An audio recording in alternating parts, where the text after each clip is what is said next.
the impeached deputy president, and so forth. That kind of a human being is, I think, is a medical case. And for my situation, he's used to. I think every time he wakes up, Murkomen this, Murkomen that. On the question of allegations from the impeached deputy president on the danger of his life, I must say that in his usual manner, that is who he is. We are used to his normal song. By the way, I find it very strange that a person who once held public office continues with his tribal tirade. For example, he quickly forgets that there is an Inspector General of Police called Mr. Douglas Kanja, and he just likes talking about the Deputy Inspector General of Police because he has a very his mind is wired tribally, and of course, most of those things that he was talking about, he's going to be assassinated, he's going to be done this. He's just he likes to be, he's a cloud chaser. So every public, something that is of great interest, he likes making it always about him, himself, him and myself, and so forth. That kind of a human being is, I think, is a medical case. And for my situation, he's used to. I think every time he wakes up, Murkomen this, Murkomen that. He sleeps Murkomen, wakes up Murkomen, and I'm used to his tirade. Generally, I want to say that I commend Kenyans for the peace and going.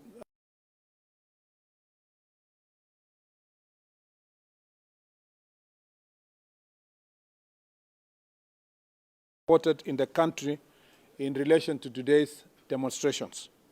This is not only commendable, but also testament to the maturity of our politics and governance. Today is a proof that when demonstrations are conducted, in today's processions in Nairobi and Mombasa, families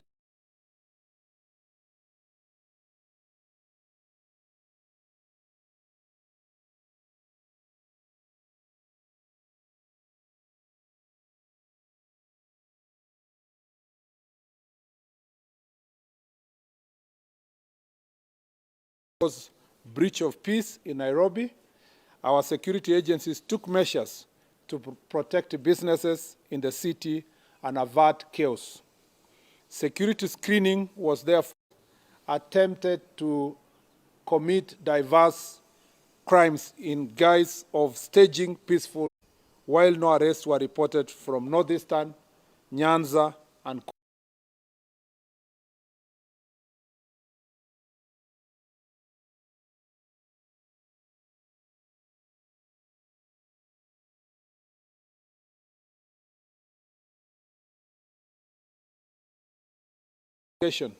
in Murang'a County.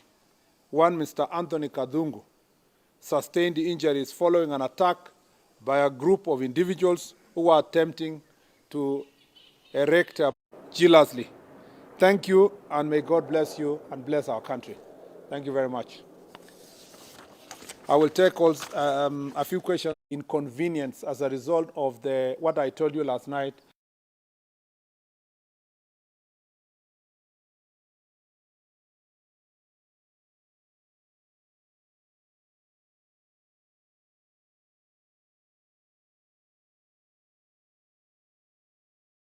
Included mounting security checks.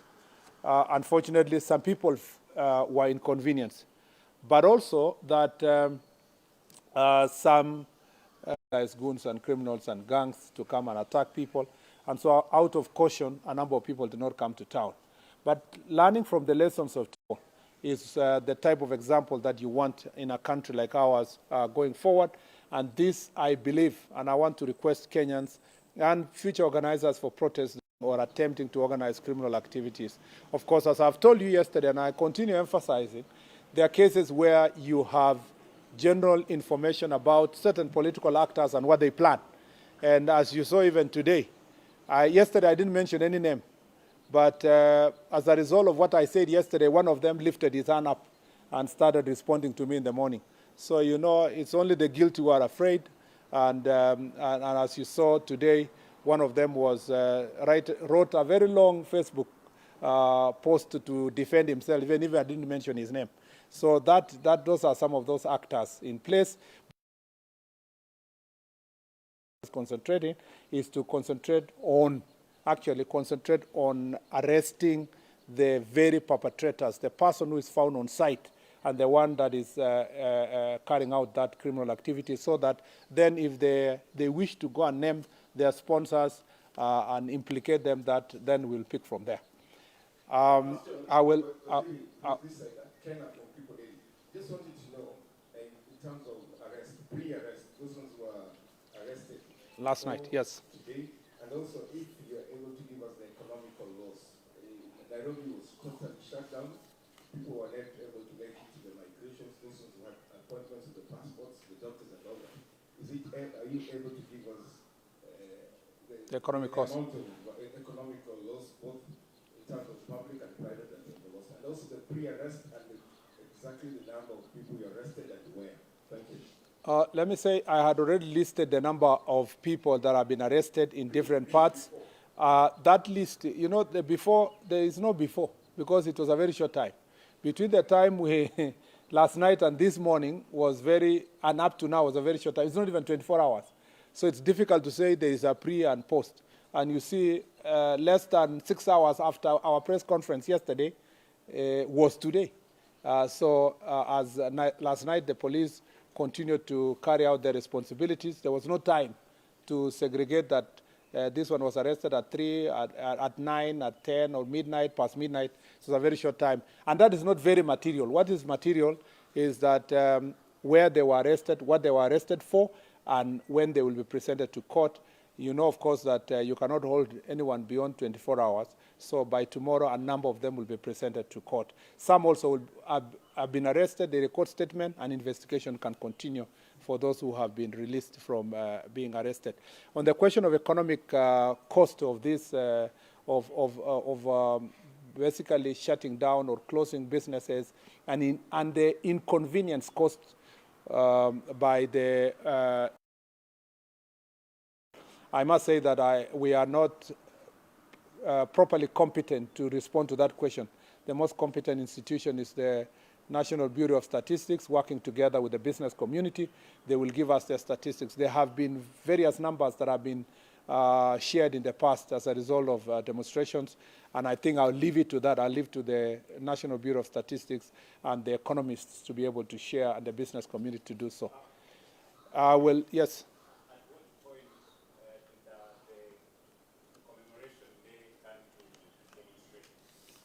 Well, I think the people who asked for permission to do today, they said they want to demonstrate today by marching along the streets to pass a message about various issues related to this day. So it was demonstration from given permission to do so. That is the message they gave us. As to commemoration, protest, picketing, demonstrations, that will be actually splitting hairs. The point is that today people requested that they be given security to carry out demonstrations. And at the same time, politicians all over the country, as you know, and you saw them, tried to take advantage of this day. And they went about all over the country from yesterday, the day before, trying to say all Kenyans must come to the streets. And I think they saw it for themselves that Kenyans are tired. They're tired of political rhetoric. Kenyans would love to have such an opportunity when people are doing such commemoration. The most affected people and those who will stand with them in solidarity will not be doing so to milk political capital or to get political capital from it. Those who want to join them can go to a church service, can do as a protest, a symbolic protest along a particular road, can lay wreaths wherever they want to do so, and be facilitated by police officers. I look forward to properly organized demonstrations that responds to Article 37. So for sure, today was a complete failure on the part of politicians and political scavengers, and it was a success for Kenyans who love peace and order, largely because they they demonstrated that Kenyans, if they decide to obey Article 37, the country can do proper demonstrations in a very orderly manner. Can I take two more? Did the people who asked for the permission have the chance to? Yes, largely yes, absolutely yes. A good number of them were able to do so. Remember that the police do not know exactly the total number of people. We just know the response, the letters they gave, and you saw they went and laid a wreath in Parliament. You also saw in Mombasa they were escorted, and they did very good protest. Let me take this opportunity first to say Mombasa is a very interesting case. And I must thank the people of Mombasa. Last year and this year, they did exactly the same. Peaceful protests, went through one of the routes that they had requested, presented their petition, made their message, and they went home. Mombasa is such a great example. If there is something we should borrow from Mombasa city, is that it's a great example of a city for now 2 years consecutively that have carried out public protests and demonstrations in a peaceful manner, and we hope to borrow from Mombasa going forward. Last question.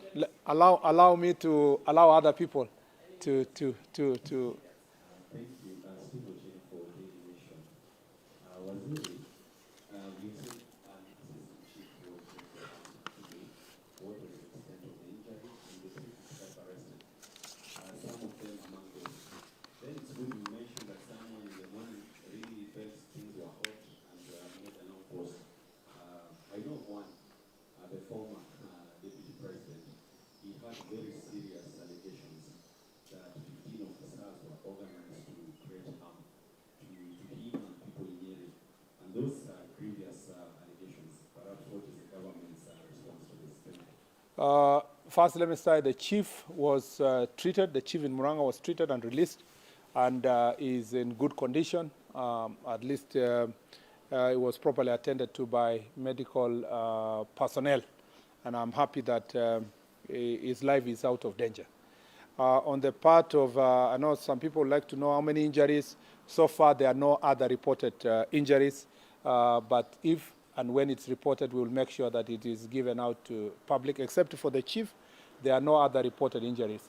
On the question of allegations from the impeached deputy president on the danger of his life, I must say that in his usual manner, that is who he is. We are used to his normal song. By the way, I find it very strange that a person who once held public office continues with his tribal tirade. For example, he quickly forgets that there is an Inspector General of Police called Mr. Douglas Kanja, and he just likes talking about the Deputy Inspector General of Police because he has a very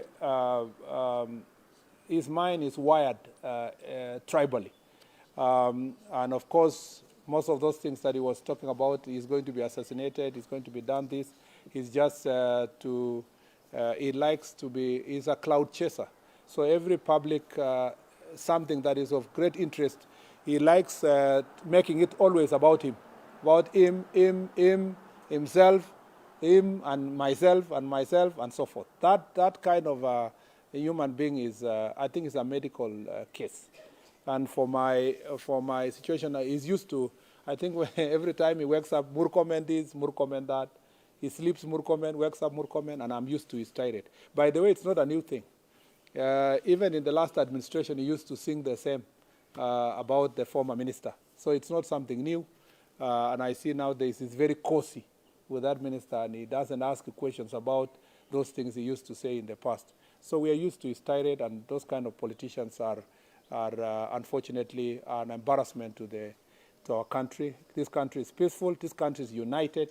This country, it must respect officers. This ethnic profiling of public officers for personal gain must come to an end. Our nation must judge every leader by what he or she can give, but not by virtue of linking every leader to their community. And that is the very reason why he could not even serve a half-term, because he failed the test of constitutional test of patriotism and national unity. And he continues to dig the same hole that costed him public office, and continues to embarrass himself even in his otherwise oblivious life. So let me say this just for the rest of you, for the rest of Kenyans, kwamba tumeshukuru sana kama idara ya usalama kwa sababu ya vile Wakenya siku ya leo walijitokeza kuendelea na kazi zao, na tunawashukuru wale ambao walifanya maandamano kwa njia ya amani, na pia tunawashukuru maafisa wetu wa polisi kwa sababu ya kazi nzuri walifanya kudhibiti wale wauni ambao walikisia kukuja jiji la Nairobi kuharibu mali na kuumiza wananchi. Na tunawaambia pole wa Kenya ambao pengine kwa njia moja ama nyingine tuliwaharibia wakati wao wangekuja ofisi ama kazi ama biashara kwa sababu ya ile kazi tulifanya ya usalama. Tunasema ya kwamba kwenda mbele, Wakenya wakifanya maandamano kwa njia ya amani, kama vile tuliona kwa sehemu zote za Kenya, Kenya itakuwa ni sawa na tutaweza kuhakikisha kwamba kila Mkenya anafurahia haki zake za kufanya maandamano. Pia ningependa kupongeza sana watu wa Mombasa kwa sababu kwa miaka 2 mfululizo wamefanya maandamano kwa njia ya amani, na wameonyesha kwamba inawezekana kwamba polisi wanaweza kufanya kazi pamoja na wananchi. Na uliona vile walikuwa wanatembea kwa mwendo wa aste pamoja na polisi wakiendelea na mambo ama wakitangaza maneno ambayo walikuwa wanataka kutangaza, na nimefurahi sana kwa sababu ya hiyo. Ya mwisho na washukuru vyombo vya habari na pamoja na wanahabari ambao walikuwa leo wakishikilia doria, kwa sababu mlifanya kazi nzuri. Wengi wenu mlifanya kazi kwa vizuri na kuripoti vizuri, and I want to say thank you very much. And I wanted to tell the gentleman from NTV, I saw the reporting in Thika Road where some journalists properly say that the police were tear gassing men who are criminals who are throwing stones. Thank you very much for that. And I think that should be the position going forward. And when I pick on them, it's just because of what I saw. But most media houses really today did proper reporting. I think the next phase is the analysts that you invite to the media houses. Some of them they're extremely opinionated about their position. And sometimes the person who is in charge of the interview is probing them, allowing them to continue speaking the way they want. A responsible media house will always, and a journalist will caution them that don't say something that does not have proper evidence. But as a person who has really benefited from media coverage now and in the past, I must commend the media houses today for a job well done. We are very proud of you. Asanteni sana. Thank you.